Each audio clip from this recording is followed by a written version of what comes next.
mi chiamo Meg. Ciao, mi chiamo Domenico.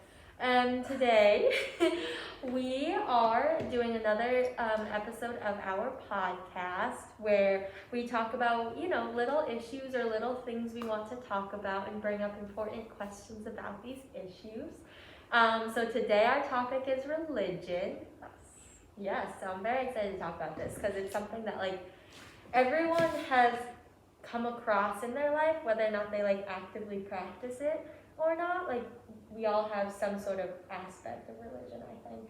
Yeah, definitely. Especially in terms of spirituality, religion.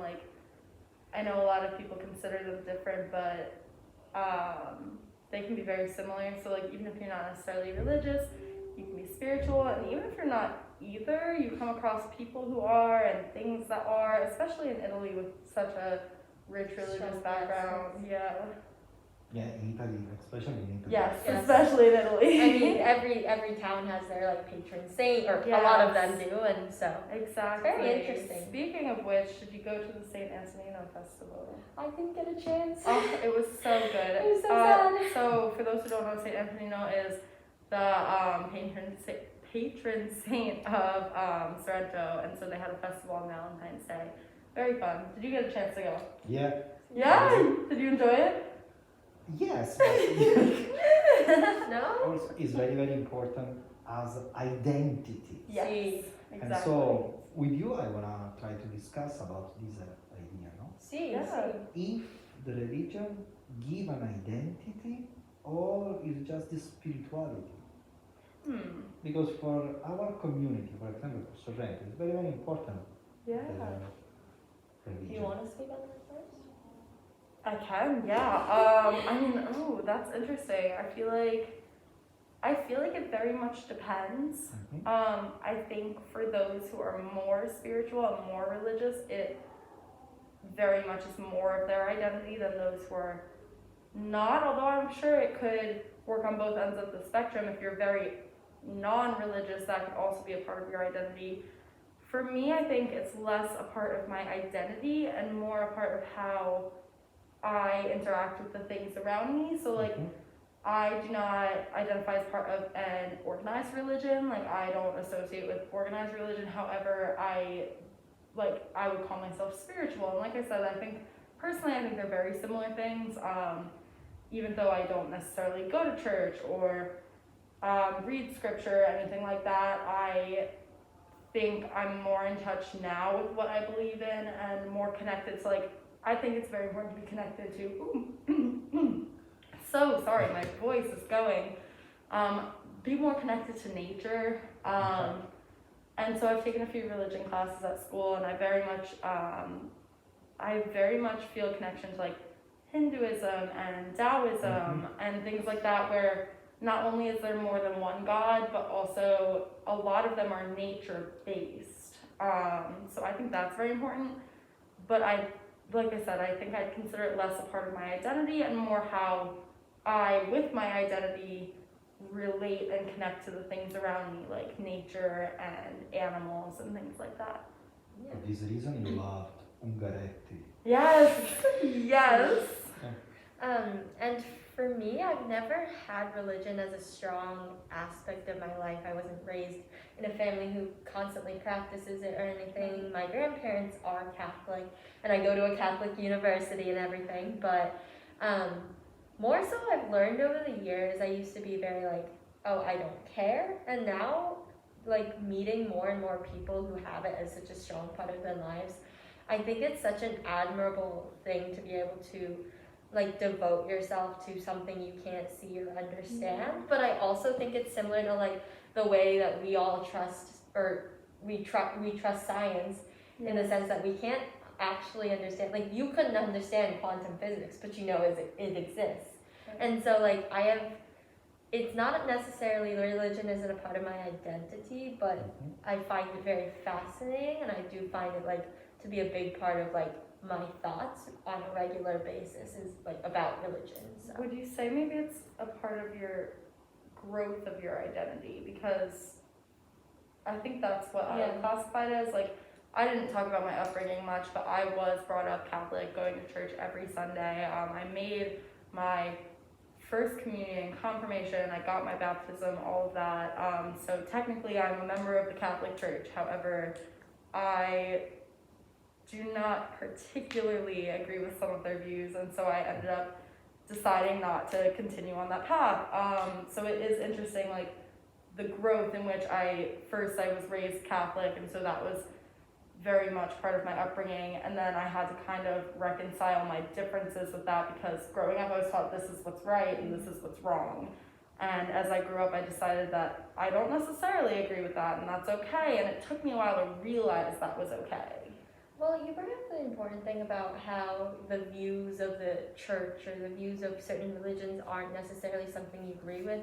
Yeah. I think that's such an important differentiation to make, because obviously there are certain branches of, like, I don't really understand, but certain branches that manage to interpret the Bible and interpret their, like, religious document in an accepting way. And then there are ones who try to follow it so rigidly that they don't realize that it wasn't made in a time of modern times, you know? And so it's like, I think more so than judging, I've learned that instead of judging the religion itself, it's more like perceiving the people who take religion and use it as a tool to, like, you know, hurt people, and like use it as a tool to, like, oppress people. So it's like, I've learned more of that than like, oh, I hate religion because of what it teaches. I love religion for the people who teach differently than what they've been told. You know what I mean? Who, like, grow up learning all the things that you, like, that most people think of religion when they think of it. And they grew up learning that, and then they moved on and were like, wait, we can actually love all people for real. Change it and expand our views. And that's definitely something I had to learn, especially growing up in a strict religious background. Like, when I ended up realizing that I didn't necessarily agree with everything they stood for, a very big part of me said, oh, I hate religion. And I even, I would go around saying I was an atheist, that I believed in nothing, which is not true. I do, and it just took me a while to realize that it didn't have to be all or nothing. You can believe in something and not necessarily believe in exactly what the religion you grew up with tells you is out there. Like, yeah, I think agnostic would be the term. I think that's very interesting to me, and to me, that's where I fit in the most, because I don't think I know what's out there. I do think something is, but I don't think I know what it is. And to me, that's where I found the most accepting space. Although, like you said, there are plenty of people who are religious and very accepting. Like, it's definitely, I think there's a broad characterization of religion as being non-accepting, and I don't think that's true. I think the issue, like you said, lies when it's the individuals. And I think it's cruel to, like, turn, because, you know, it's cruel to turn religion into something that characterizes someone as unaccepting.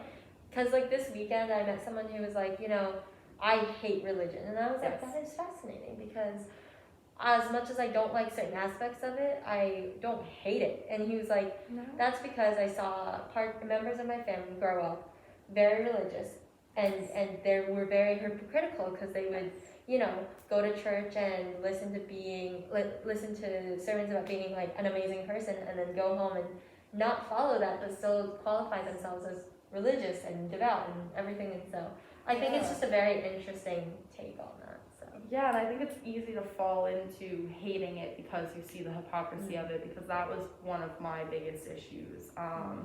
And just you do see the ugly, unaccepting side sometimes. Not all the time, but sometimes. And if that's all you see, it's easy to fall into hating it and not accepting it at all. I think it's interesting. My two best friends at home are two of the most religious people I know. They go to Catholic university.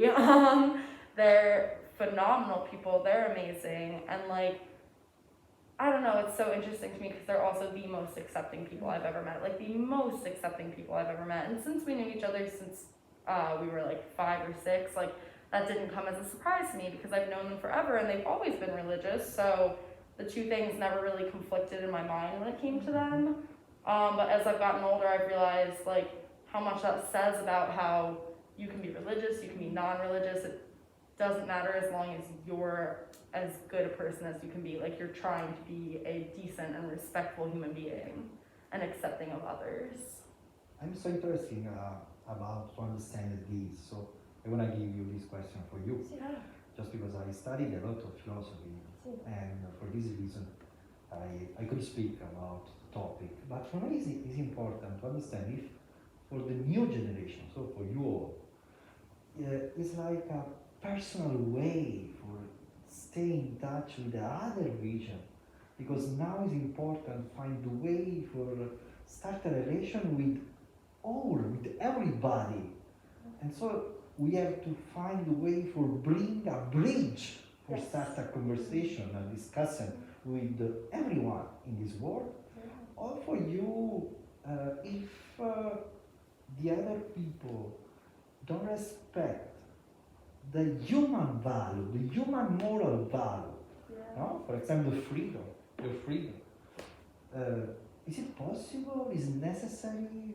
What do you think about how we can start, how we can found the way for the dialogue? Yeah. I think the one thing is education.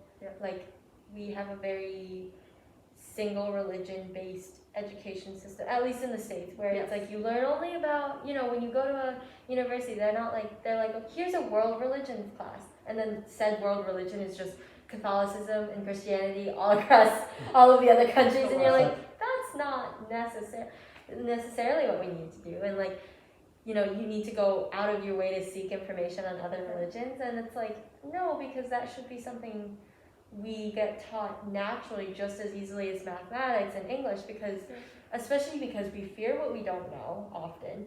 And it's the same thing, like, lack of knowledge is what allows people to hate so easily, because it's like what allowed after like 9/11 for all Muslims to be persecuted, to be seen as terrible terrorists, and you're like, okay, no, it's the very specific population, just like Catholicism has that specific population, just like every other religion has a very specific population of people who want to interpret something to hurt others. But that doesn't come down to the religion, it comes down to the people. And so like education is the one way to just like alleviate the ease of hatred for people. Education or empathy? Education, because I think you can't teach you have empathy. To have a little you do have to have empathy, but you can't teach it. Exactly. Yeah, and if you start out with education, at least then you can be like, I'm educated and I still hate it. I think you also, but like, if you have empathy, because at least from what I've read, empathy is a genetic trait, and so some people have it, some don't. The majority do. If you have empathy, I feel like it's impossible to learn so deeply about something and hate it so viciously. We talked about that in class, like the quote from Ender's Game, like, in knowing my enemy, I love him, and once I love him, that is when I destroy him, which, not talking about the destroying part, but but the rest of the quote I think is extremely valid. I got really lucky. My school has really good world religion classes where they actually do teach about world religion. I wish. And so that's where I learned most of what I know about religion today, besides Catholicism, which I learned when I was younger. And what you learn, at least what we learned in our class, is how similar Catholicism, Judaism, and Islam actually are. And it's interesting because in the US, which is primarily, or not Catholicism, sorry, Christianity, the US, which is primarily based, like, centered around Christian religion, there's such a hatred towards Muslims, as you said, after 9/11. The religious... Not even just that. Any reason because people look different or act differently or worship something different. Well, and that's the thing. It's not a hatred based off of the religion, because when you look at the religions at their cores, they are so similar. They are so very deeply similar. So it's not about the religion. It's about people's biases, and they use religion to justify that. And I'm not saying everyone. Not every religious person people uses... who do. But people who do... I think that's where the problem lies. So I think education, which will lead to empathy. And I also think talking to people who have different opinions than you. Like I said, my two best friends are two of the most religious Catholic people I know, and I am fully not, and I love them both to death. And so when I meet other religious people, like other Catholics, it's impossible for me to look at them and automatically judge them as bad because my best friends have the same views as them, or maybe not the same views, but the same religious beliefs. And so I feel like you have to give people the benefit of the doubt until they show you that they don't deserve it. And then once they show you they don't deserve it, fine, but that's not the whole group, it's the person. Exactly. Thank you so much, because Yeah. I can speak about a topic that is not politically correct. See. Yes. This is the idea of this Yeah. episode, no? Of this, Yes.